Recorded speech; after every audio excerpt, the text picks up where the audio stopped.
I know when someone dies, and it's scary. My uncle passed away some time ago to liver cirrhosis, but a few months before he died, I saw a weird dream that I still remember quite clearly. In this dream, there was my sister, me, my sister's deceased father, who died in 2016, and my uncle. Now, a little note that my sister's father and uncle were best friends, and the dad was also pretty close with me. In this dream, I walked to an apartment and rang the doorbell. My sister's father opened the door. I walked in and saw my uncle and sister inside the apartment too. But my sister quickly left as she couldn't be there. I went into the kitchen with her father and my uncle, and we talked some. But there was like an invisible barrier in the middle of the floor that I couldn't cross. But the uncle and sister's dad were on the other side of it. My sister's dad hugged me and told me it was gonna be alright, and then I woke up. The first thought I had when I woke up was that my uncle is gonna die soon. Then, a week before he died, I saw a dream of my grandma being hospitalized. This is because my grandma's mental state would drop when he'd die, and it did once he died, but otherwise my grandma is okay. Then I woke up, and the first thought I once again had was that my uncle is gonna die, but it was stronger. I could tell the time has come. The night he died, I felt a sharp pain in the middle of my stomach, and I burst out crying for reasons I didn't know. I could feel a familiar presence watching me. I thought it was odd. The following morning, I heard a song on the radio, a song my uncle played for me when I was little, and the balcony door slammed open. An hour later, my mom called me and told me that he has passed away.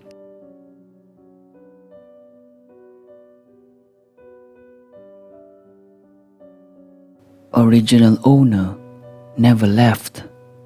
I live in a small town in New England, a town with no shortage of ghost stories and alleged hauntings.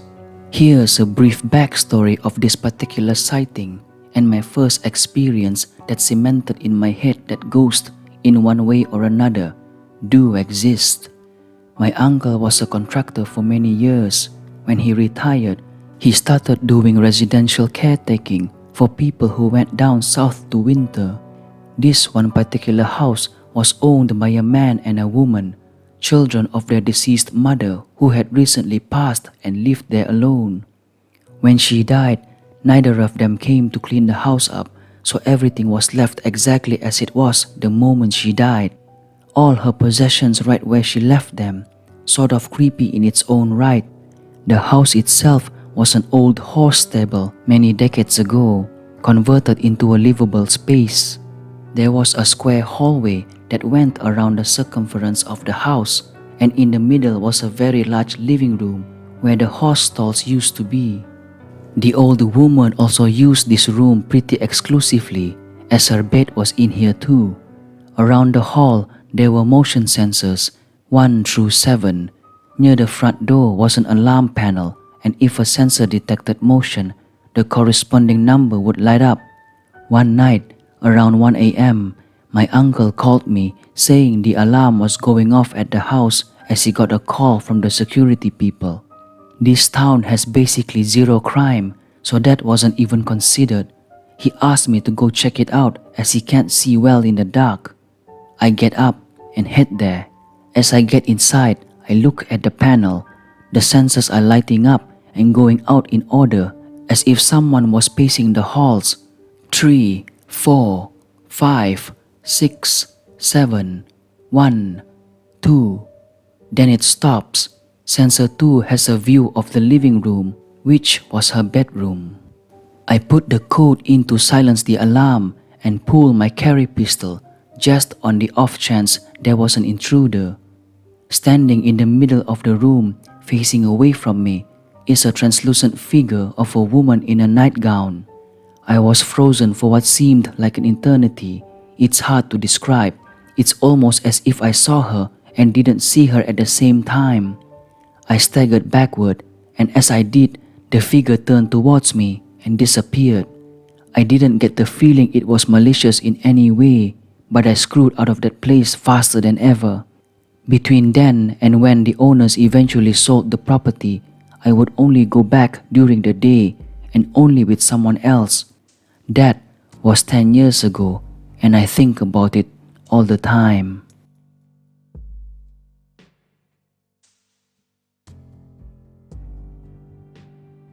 New apartment. Worst experience yet.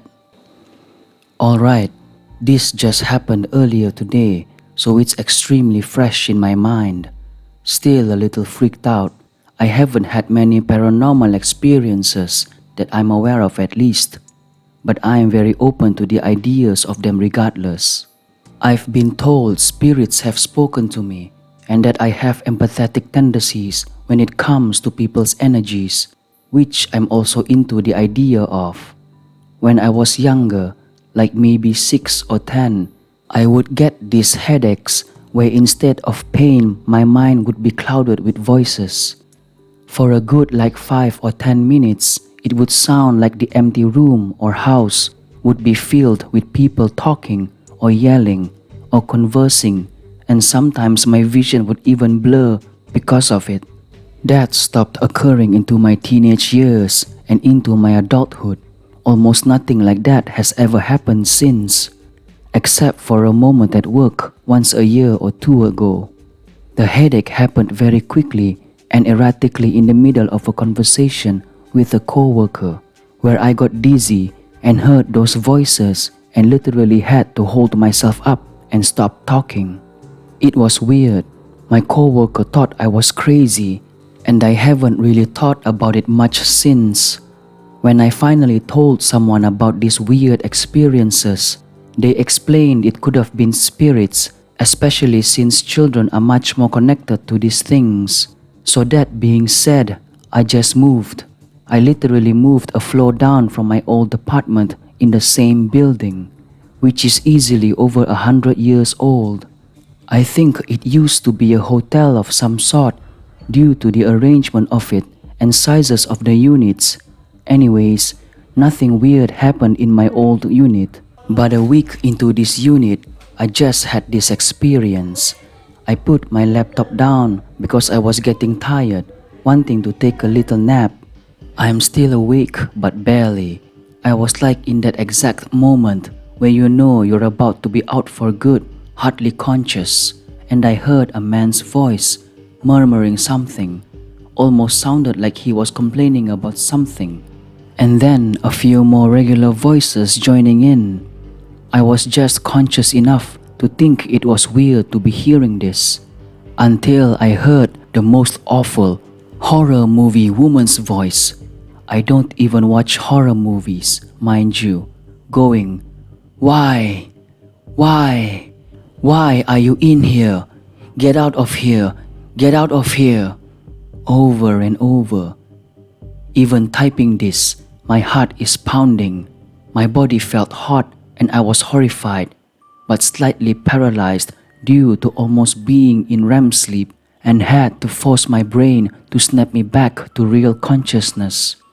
And with my eyes fluttering, I could see a blackened shadow outline, definitely a female figure, to my left right next to my bed. Like it's 2 p.m. and the sun is beaming through my window and I am seeing this figure and hearing this shit. The voices continued for a few seconds even after I finally righted myself awake. But the scary one went away once I was able to really move my body and blink hard enough to get the shadow to be gone. It was messed up and I haven't been that horrified in a long time. That being said, it connects so much to those weird experiences I would have as a kid and have randomly had since, and I'm going to look into some herbs to burn and bless or cleanse the place so this woman will stop yelling at me. Cause bitch, I have a year lease, I am not going anywhere, and this place is cute.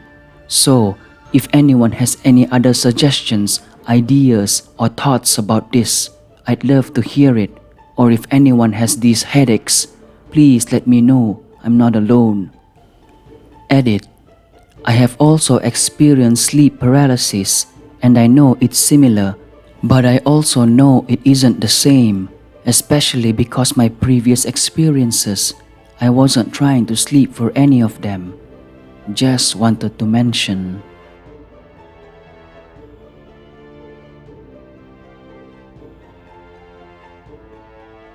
The Old Lady's Music Box. This story is from my friend who spent his childhood in a countryside and probably too shy to share this. I think I'm going to get screwed up when he finds out I posted this because he thinks no one is going to believe about his experience. But it is up to you to decide anyway. He had a really different taste of music ever since he was a kid. I mean, we would listen to teen pop music, K-pop, classical, jazz. There are plenty of music genres to listen to.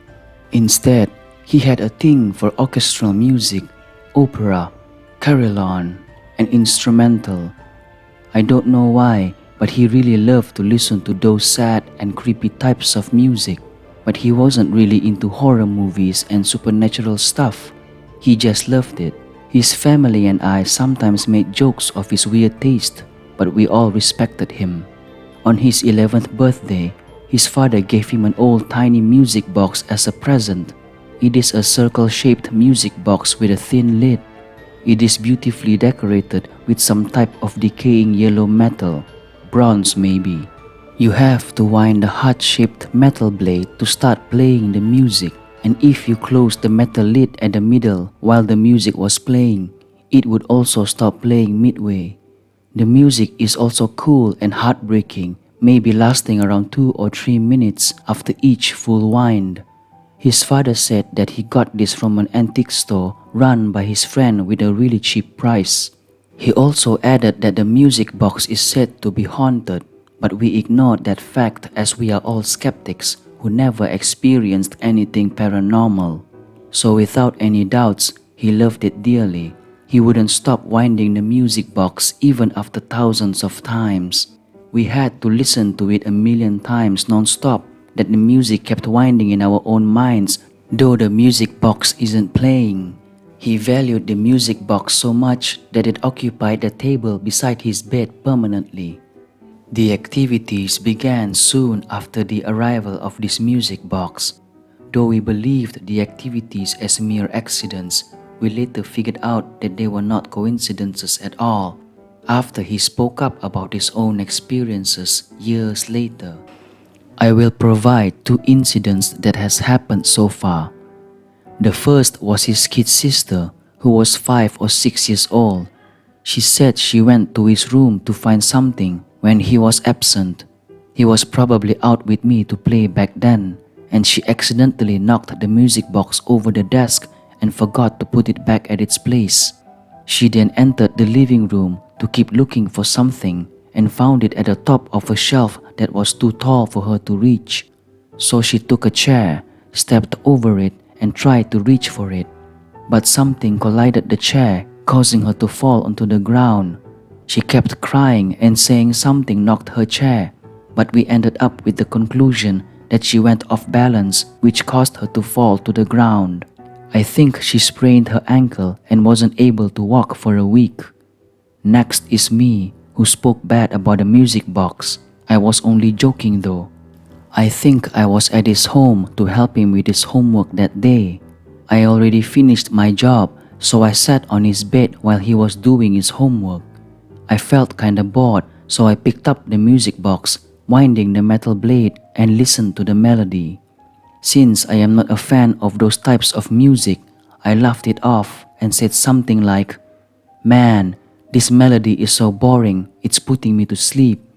And then I pretended to yawn as though I was sleepy. I said that just for fun, I swear. After that, I suddenly got that odd feeling of being stared at. He then asked me to check his homework, and when I touched the paper, the sharp edge of the paper got me bleeding. Not once but twice in a mere minute, but we ignored it and left it like it was nothing. Here's the main part of the story. One night, after my friend was listening to his carillon, he fell asleep after putting the music box under his pillow. He said that at midnight, a naked old woman with very long gray hair woke him up saying, "Boy, get up, you're crushing my head." He was shocked to see the old woman close out all the doors and windows, and he wasn't able to speak for like a minute. She smiled at him and whispered, "That scared to see me?" He nodded his trembling head while gaining a little control back. She said, "Don't worry, dear, I won't hurt you. I just want you to pull out my music box from under your pillow." He gathered his courage and asked her who she was as he put the carillon box on the desk as gentle as he could, and she answered, "Me? I'm just an old hag whom the music box belongs to." Now the atmosphere was a little bit warmer, and since she seemed harmless, they had a decent conversation, and then he asked, "How can I help you?" The old lady walked towards the chair slowly, sat on it and said, "You seem to love this box, boy." He nodded and said, "I love both the box and the music." The lady smiled again and said, "I am happy to hear that, boy. I have one question." She continued, "Will you protect this as much as you love it?" He said, "I will." The lady chuckled and said, "You do resemble him."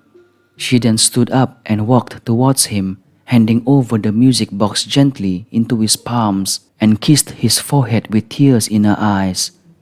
"You keep it then, boy." Those were her last words.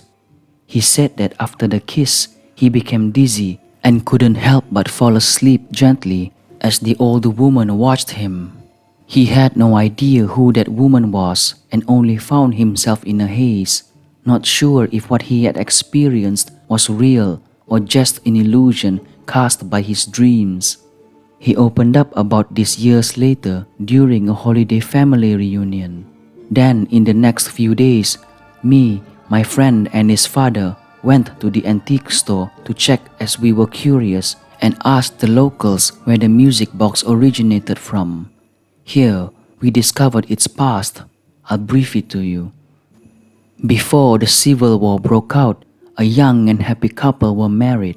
One wedding gift was a cute tiny music box, which is believed to be ours. They would listen to it every night, putting their arms around each other at the garden. They had a normal and peaceful life before the Civil War broke out, and the young man decided to join the revolution. The lady became concerned about him, but wasn't able to stop her determined husband. She was left with her parents. The poor lady did not have any children, only a younger sister. Little did she know that was the last day she got to meet him. The war went on for years as the lady waited for her lover faithfully, but no word returned to her, even after the war had ended. The lady became so obsessed with the music box, listening and staring at it for days and nights. She had less and less appetite and reached a point where she won't leave the music box alone on her bed. She would never answer to her calls, weeping silently alongside her playing music box. So, the parents got used to the sad situation and just let her be. One rainy day, when the mother of the lady knocked her door for dinner, no noise was heard. She became worried, so her husband, the lady's father, kicked the door open, only to find the poor lady lying lifeless on her bed alongside her open yet now silent music box. After the lady's death, the music box would be heard mysteriously playing, although it would never play whenever someone checked it. So rumors began to spread about the music box being haunted. Years later, the music box was sold to an antique shop owned by his father's friend.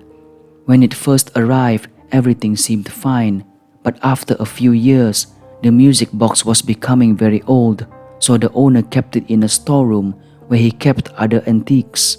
Ever since that night, banging on the door could be heard at night, and when the owner's family fell asleep, they would hear a carillon melody playing, and then the screaming of a woman, begging to let her go.